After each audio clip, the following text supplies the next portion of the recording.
신명기 26장 16절 읽어가면 이런 표현이 나타납니다. 이 규례와 법도. 이제 우리말 번역에는 그냥 단수 형태로 이렇게 표현이 되어 있는데 원래는 이제 복수 형태입니다. 복수와 단수의 차이가 뭐냐? 복수 형태는 조금 더 강조하는 의미가 좀 들어가 있죠.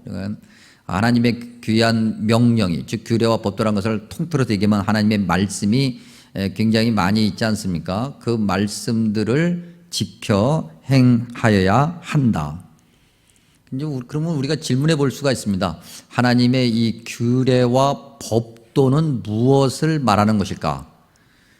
이제 우리가 이 규례와 법도를 이제 알려면 창세기부터 쭉 읽어서 요한계시록까지 읽어야 되니까 이 시간에 그럴 수는 없잖아요. 그러니까 우리가 26장을 읽고 있으니 26장 본문 안에서 1절에서 15절까지죠. 결국 한번 하나님의 규례와 법도가 무엇인지를 확인해 볼 필요가 있을 것 같습니다. 26장 1절에서 15절까지 내용을 살피는 것이 곧 성경 전체에 나타나는 하나님의 규례와 법도를 어떻게 보면은 간략하게 요약해서 이야기한 거니까 1절에서 15절까지만 잘 알아도 성경 전체에서 얘기하고 있는 하나님의 말씀의 의도를 알게 되는 거죠. 1절에서 15절까지를 읽다 보면 하나님의 규례와 법도가 어떤 내용으로 담겨져 있는가를 우리가 알게 될 때 그 첫 번째 내용은 하나님이 누구신가라고 하는 거예요. 하나님의 규례와 법도는, 하나님의 말씀은 하나님이 누구신가를 나타내고 있다고 하는 거죠. 자, 출애굽 시대, 신명기는 출애굽 시대 이스라엘 백성들을 배경으로 하고 있습니다. 신학적으로는 조금 다른 얘기를 해볼 수 있지만은 내용상으로는. 근데 이 출애굽 시대의 이스라엘 백성들은 이미 출애굽의 하나님이라고 하는 그 표현 앞에 창조주 하나님을 전제하고 있습니다. 전지전능하신 창조주 하나님. 출애굽한 이스라엘 백성들이 경험하는 하나님은 이미 천지를 창조하신 하나님이라고 하는 신앙의 깊은 고백이 담겨져 있는 표현인 거예요. 26장 7절 한번 보죠. 우리가 우리 조상의 하나님 여호와께 부르짖었더니 여호와께서 우리 음성을 들으시고 우리의 고통과 신고와 압제를 보셨다.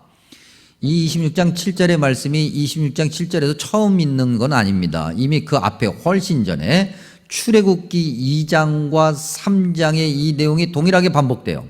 그래서 출애굽기 2장 24절과 25절, 그 다음에 3장 7절에서 하나님이 하나님의 백성의 고통을 들으셨다는 것을 이미 분명하게 이야기하고 있어요. 그리고 출애굽기 3장 8절에 가면은 내가 내려가서라고 하는 표현이 있습니다. 인간의 언어로 하나님의 영역과 사람의 영역을 표현할 때는 상하 관계로 표현하겠죠. 하나님은 위에 계신 분이고 사람은 밑에 있는 거예요. 그러니까 하나님이 위에 계시기 때문에 밑으로 내려오시는 거죠. 위에 계시는 분, 굉장히 높은 분, 우리가 감히 접근할 수 없는 분, 창조주 하나님을 이야기하는 거예요. 그 창조주 하나님이라고 하는 것이 이미 출애굽하는 하나님의 백성들 신앙 고백 안에 담겨져 있다고 하는 것을 26장도 동일하게 반복하고 있는 거죠. 그 전지전능하신 창조주 하나님을 이제 어떻게 또 다른 모습으로 부르게 되는데 그게 뭐냐면 여호와 하나님이라고 불러요. 26장 우리가 읽었던 16절에서 19절 보면은 16절에도 내 하나님 여호와, 19절에도 내 하나님 여호와, 26장 1절에서부터 보면은 1절, 20절, 10절 많은 곳에서 하나님 여호와라고 이야기하죠. 우리가 성경에 여호와라고 하는 신명, 하나님을 우리가 표현할 때 또 부를 때 여호와라고 하는 이름이 등장할 때는 특별한 의미를 갖게 돼요. 하나님이라고 표현해도 하나님 백성들 사이에서는 이 하나님이 전지전능하신 창조주 하나님이란 걸 알게 돼요. 그런데 거기에 여호와라고 하는 어떻게 보면 그 부름이 하나 더 붙게 되면 특별한 의미를 갖게 되는데 그 의미는 그 창조주 하나님이 우리와 함께 하신다고 하는 거예요. 나와 교제를 하시고 나와 사귐을 가지시고 나와 특별한 관계를 가지신다고 하는 거죠. 이미 우리가 읽은 말씀에도 보면 하나님 여호와 앞에 뭐가 붙어 있습니까? 내 하나님 여호와. 너의 하나님 여호와, 너와 특별한 관계를 맺으시는 하나님이라고 하는 거예요. 그냥 뚝 떨어져서 아주 높은 곳에 계셔서 내가 감히 접근할 수도 없고 감히 어떻게 할 수 없는 그런 하나님이 아니라고 하는 거죠. 창조주 하나님은 하나님의 백성들과 함께 하시고 하나님의 백성들과 특별한 관계를 맺으신다. 이것을 바꿔 얘기하면 은혜라고 하는 거예요. 그렇죠, 여러분? 창조주 하나님이 사람인 우리와 특별한 관계를 맺어주셔요. 사귐을 하셔요. 이건 우리가 대단해서가 아니라 우리가 무슨 뭐 특별하게 뭔가를 공덕을 많이 쌓아서가 아니라 그냥 하나님이 그렇게 하시는 거예요. 그렇게 만드시고 그렇게 아끼시고 사랑해 주시는 하나님, 여호와 하나님, 은혜의 하나님을 얘기하죠. 그렇기 때문에 그 은혜의 하나님, 창조주 하나님을 우리가 삶에서 경험할 수 있다. 출애굽의 하나님을 얘기하는 거잖아요. 그리고 그 경험한 하나님이 출애굽에서만 경험되는 것이 아니라 교회 역사 가득히, 인류 역사 가득히 경험되는 하나님을 우리가 수없이 확인할 수 있어요. 하나님의 규례와 법도는 바로 이것을 얘기하는 거죠. 하나님이 어떤 분이시냐? 전지전능하신 창조주 하나님, 은혜를 베푸시는 하나님, 피조물인 사람과 특별히 하나님 백성과 관계를 맺으시고 사귀시는 하나님. 그리고 그 하나님의 규례와 법도가 또 한 가지 이야기하고 있는 것이 있는데 그게 뭐냐면 우리가 누구냐는 거예요. 사람이 누구인가. 26장 5절 한번 보죠. 5절에 이렇게 기록하고 있습니다. 너는 또 내 하나님 여호와 앞에 아뢰기를 내 조상은 방랑하는 아람 사람이다 그랬어요. 여러분 이 방랑이라는 단어 옛날에 우리가 개역 성경에는 유리한다 그렇게 했어요. 떠돌아다닌다는 거거든요. 정처 없이 떠돌아다니는 거예요. 거처가 없어요. 어디 한 군데 정착할 곳이 없어요. 여러분 마치 인생을 얘기하는 것 같지 않습니까? 저와 여러분의 인생은 끊임없이 흘러가는 거예요. 그야말로 세속적 대중가요 가사에도 얘기하고 있고 사람들이 본능적으로 다 알고 있는 거예요. 아무리 잡으려고 해도 아무리 머무려고 해도 머물 수 없는 것이 사람의 인생이에요. 20대가 난 너무 좋아. 그러니까 20대에서 머물고 싶어. 그래도 머물 수 없는 거예요. 물리적인 어떤 그런 이야기가 아니라 사람의 인생의 흐름을 얘기하는 거죠. 나는 이렇게 정말 젊고 건강하고 예쁘게 있고 싶어. 그래도 그냥 흘러가는 거예요. 뭔가 좀 노력을 해서 뭔가 조금 얻어보는 것은 있을지 모르겠지만 그거는 어찌할 수 없는 인간의 어떻게 보면은 그야말로 어떻게 보면 바둥거림? 어떻게 보면 그냥 끝까지 이렇게 하고 싶은 그런 욕심의 어떻게 보면 표현인 거지 어찌할 수 없는 거예요. 흘러가는 거예요. 사람은 그런 거예요. 사람의 인생은 방랑하는 거죠. 누구나 다. 근데 여러분 이 방랑한다라고 하는 이 단어, 방랑하는 사람 이 단어를 자세히 놓고 보면 어떤 의미가 있냐면 이 오베드라고 하는 분사 형태는 죽는다 그런 의미가 있어요. 소멸된다, 파괴된다, 사라진다. 방랑하는 아람 사람이라고 하는 것은 유대인들의 특별한 고백이니까 그 아람 사람이라고 하는 표현은 잠깐 내려놓더라도 방랑이라는 그 자체 안에 모든 인간이 공통적으로 겪는 것을 담아놓는 거예요. 사람은 그런 존재라는 거죠. 소멸되고 사라지고 죽고 없어지는. 여러분 창세기에서 사람을 뭐라고 표현했습니까? 처음에 하나님께서 천지를 창조하시고 사람을 만드셨는데 뭘로 만드셨다고요? 흙으로 만드셨다. 아담이라는 단어 자체가 흙이라는 거예요. 그러니 너는 죽으면 다시 어디로 돌아가요? 흙으로 돌아가는 거야. 아무것도 아니라는 거죠. 결국 하나님의 규례와 법도는 하나님이 누구신가를 이야기하고 있고 거기서 사람은 어떤 존재인가를 이야기하고 있으며 이 두 가지를 놓고 보면 하나님과 사람 사이에 엄청난 차이를 이야기하고 있는 거예요. 사람이 아무것도 아니라는 거죠. 아무리 대단해 보여도 뭐 크게 뭔가를 할 것 같아도 창조주 하나님 앞에서는 아무것도 아니고 그 창조주 하나님께서 손을 먼저 내밀어 주실 때야 비로소 하나님과 특별한 사귐을 가질 수 있는 그런 존재, 하나님의 은혜가 아니면 아무것도 아닌 존재, 하나님의 은혜로 살아가는 자가 사람이라고 하는 그 내용을 하나님의 규례와 법도가 담고 있어요. 자, 이제 그러면 하나님의 규례와 법도를 우리가 알았으니까 그 하나님의 규례와 법도를 안 우리는 어떠한 행동을 해야 하는가? 즉 규례와 법도가 우리에게 요구하는 것이 무엇인가? 그걸 우리가 확인해 봐야 되겠죠. 26장을 우리가 지금 나누고 있으니까요. 26장을 지금 하나님과의 관계, 사람과의 관계 속에서 나누고 있지 않습니까? 그러니까 먼저 하나님과의 관계 속에서 우리가 해야 될 일이 뭔가? 26장을 1절부터 읽다 보면 2절에 모든 소산의 만물을 거둔 후에라는 표현이 있어요. 모든 소산의 만물, 그러니까 첫 열매죠. 우리가 얻을 수 있는 어떤 수확의 첫 열매를 얘기해요. 그 다음에 3절에 보면 제사장에게 나아가, 10절은 내 하나님 여호와 앞에 두고 내 하나님 여호와 앞에 경배하라.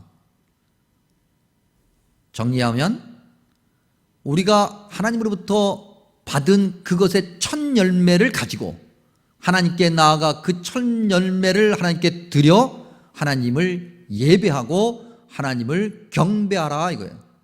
그것이 하나님의 규례와 법도가 담고 있는 우리가 해야 될 일이에요. 의무인 거죠. 사명인 거예요.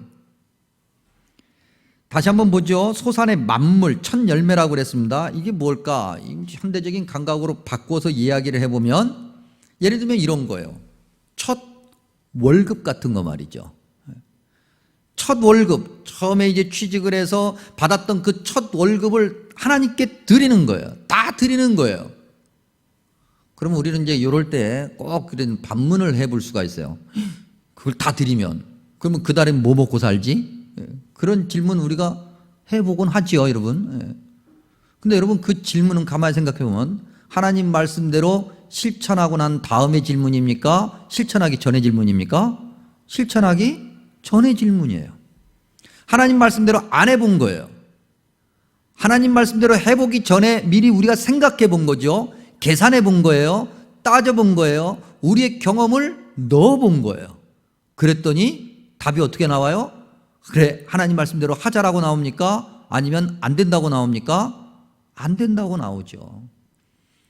하나님 말씀대로 먼저 해보고 그렇게 하나님이 원하시는 대로 첫 열매 다 드려보고 그리고 살다 보니 뭔가가 어려움이 생기고 삐그덕거림이 생기면 그때 하나님 내가 다 드렸는데 안 돼요. 이거 어떡하죠? 그렇게 그때 가서 그야말로 걱정하고 불안해하도 늦지 않아요. 뭐 표현이 좀 이상하긴 하지만 우리는 뭔가 해보기 전에 하나님 말씀대로 하기 전에 사람의 생각과 경험으로 먼저 다 모든 것을 계산하고 난 다음에 안 된다. 그러니까 우리가 이걸 할 수 없다라고 이야기해요. 정말 우리가 못하는 것일까? 아니면 안 하는 것일까? 우리가 하려고 하면은 하나님께서 우리에게 지혜를 주시고 우리에게 은혜를 주시는 전지전능하신 창조주 하나님을 우리가 고백하는데 그 하나님께서 우리의 모든 것을 이끌어 주실 거라고 하는 그 확고한 믿음을 성경은 요구하고 있는 거죠.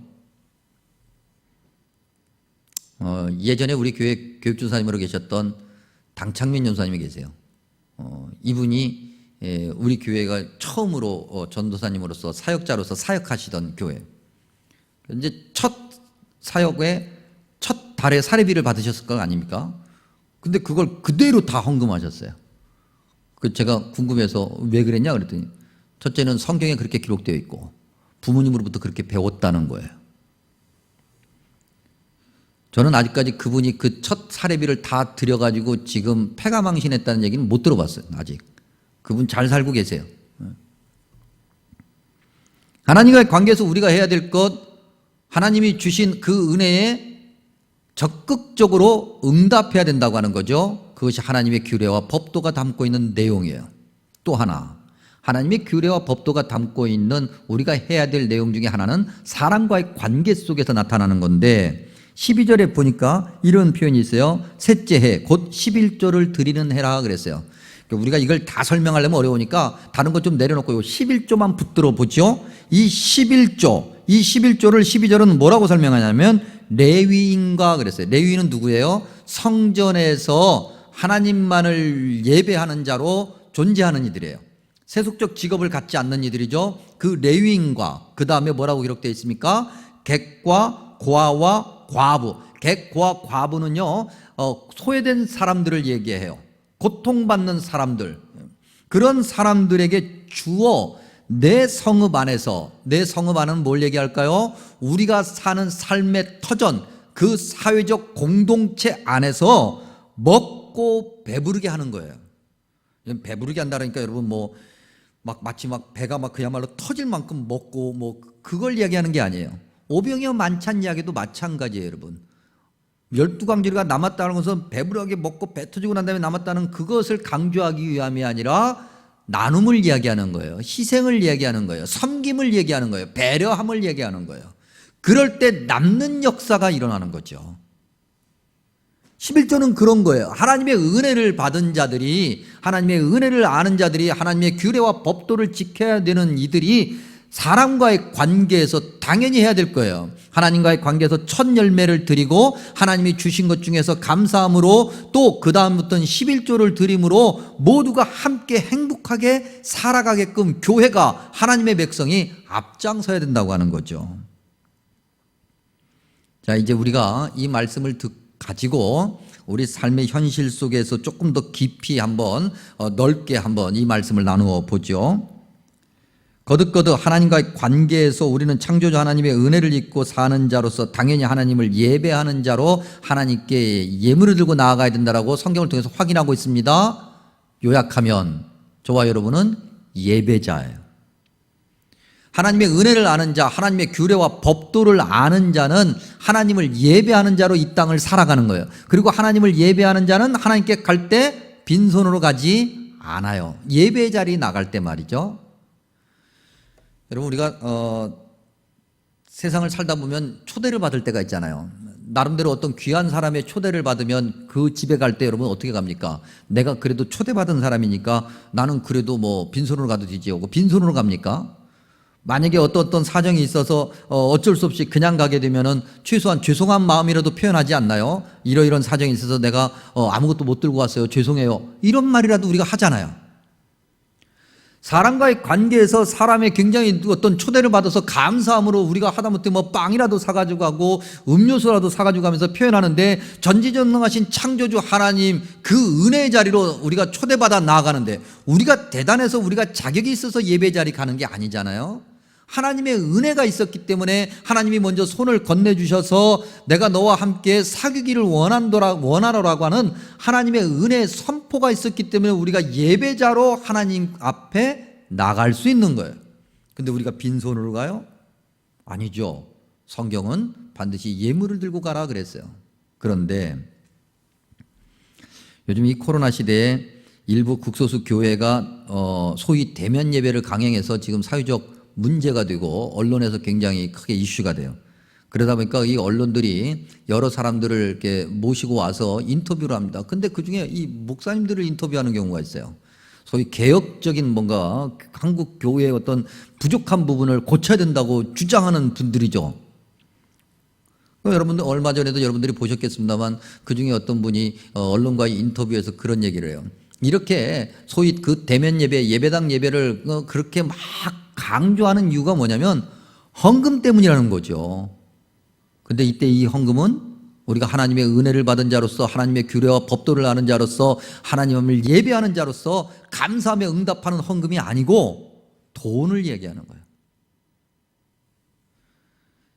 그분들이 더 나가서 그렇게 얘기합니다. 한국교회 교인들이 그러면 안 가면 되지 않느냐. 근데 안 갈 수 없어. 왜? 목사님이 오라고 하니까.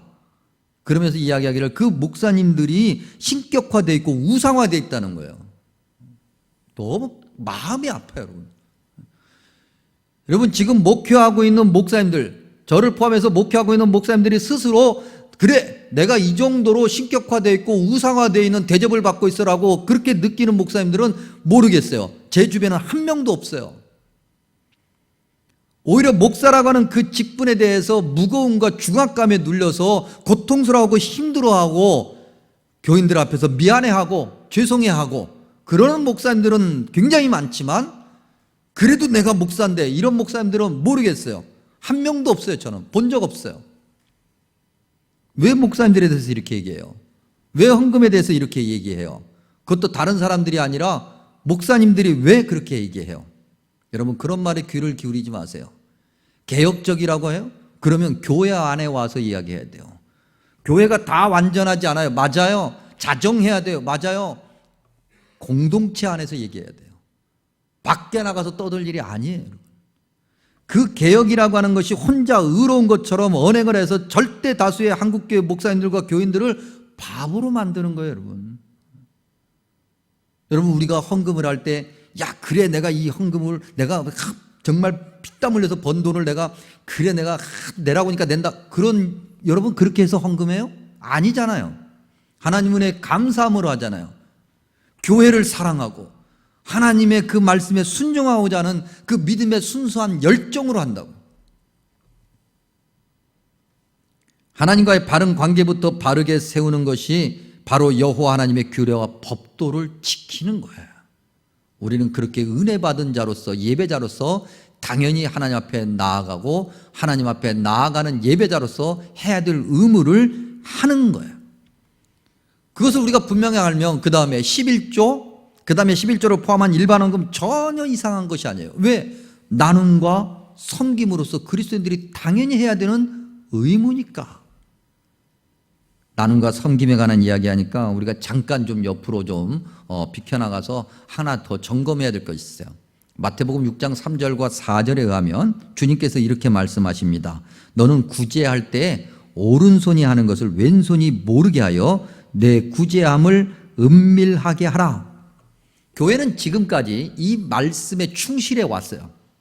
그래서 정말 하나님께서 이렇게 말씀하셨으니까 교회가 헌금으로 많은 일들을 하잖아요. 사회에 소외되고 사회에 여러 가지 도움이 필요한 일들에 정말 많은 일들을 해와요. 지금도 하고 있고, 실질적으로 객관적 통계에 의하면은 아무리 적게 잡아도 한국뿐만 아니에요. 세계에 있는 모든 교회가 각각 속해 있는 그 사회 안에서 이 사역을 감당하고 있는데, 적어도 한국교회 통계만 해도 아무리 낮게 잡아도 50% 이상을 교회가 담당하고 있어요. 카톨릭까지 합하면 더 많고, 그런데도 교회를 향해서 돈만 밝히고 무슨 자기들만 탐욕적으로 자기들만 배부르게 하는 그런 이기적인 집단인 것처럼 그렇게 손가락질하고, 심지어는 교회 안에서조차도 이야기해요. 그래서 마태복음 6장 3절과 4절을 보면서 이렇게 읽어봐요. 요즘은 오른손이 하는 일을 왼손도 알게 해야 되고, 오른손이 하는 일을 왼손이 알 뿐만 아니라 온 동네방네가 다 알아야 돼요. 여러분, 이 마태복음 6장 3절과 4절 말씀에서 주님께서 의도하시는 것이 무엇입니까? 당연히 해야 되는 거잖아요. 11조 당연히 해야 되잖아요. 헌금 당연히 해야 되는 거잖아요.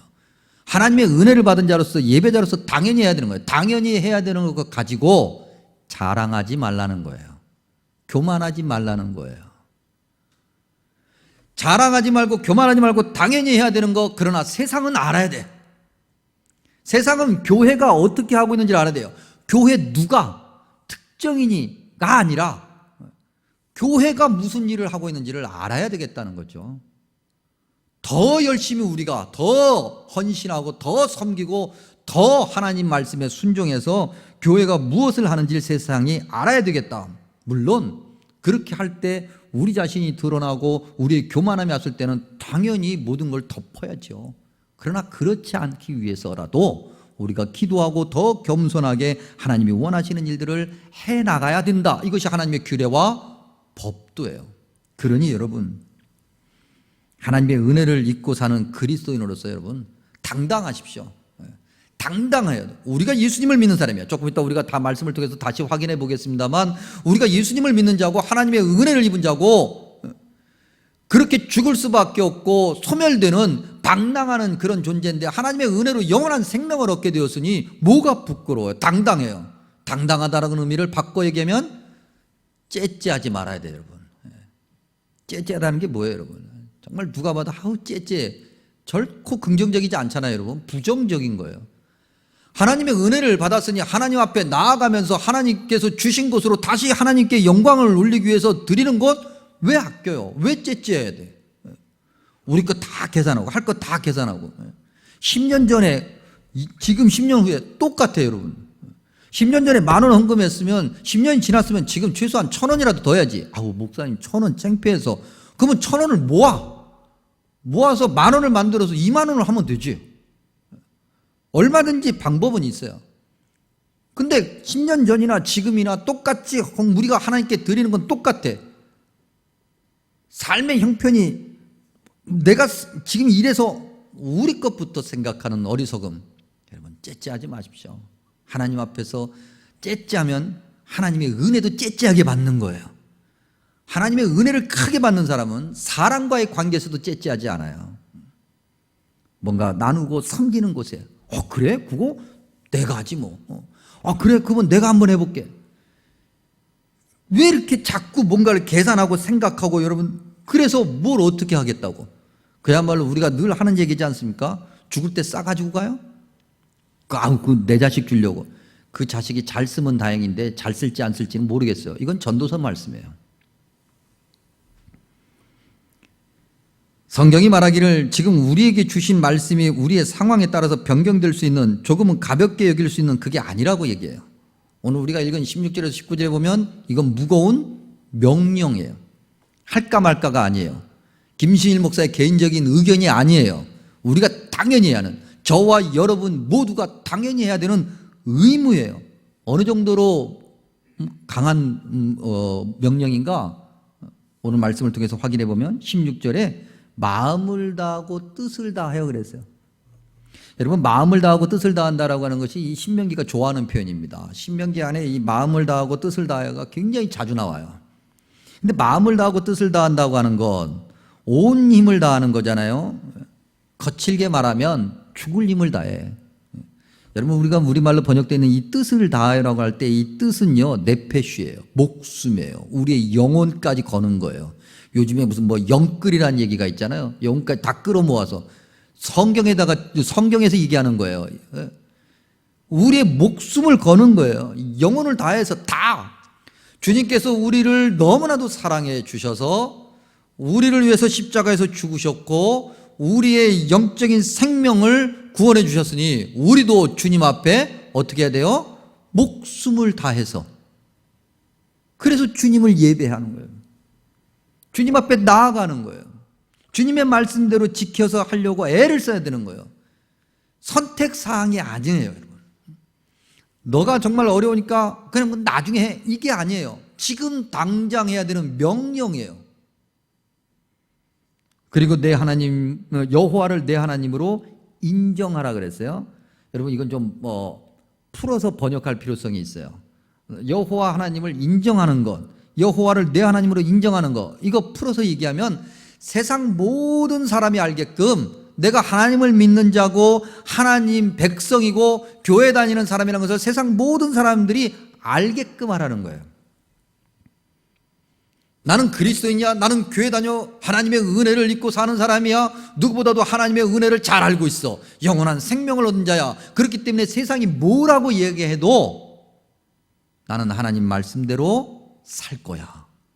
하나님께 좀 더 가까이 가고 하나님께 드리는 것을 아까워하지 않고 하나님이 주신 은혜를 사람들과 나누는 것을 주저하지 않고 나는 그렇게 살 거야 라고 하는 것을 선언하라는 거예요. 그 정도로 무거운 명령이에요. 그 정도로 지켜야 되는 명령이에요.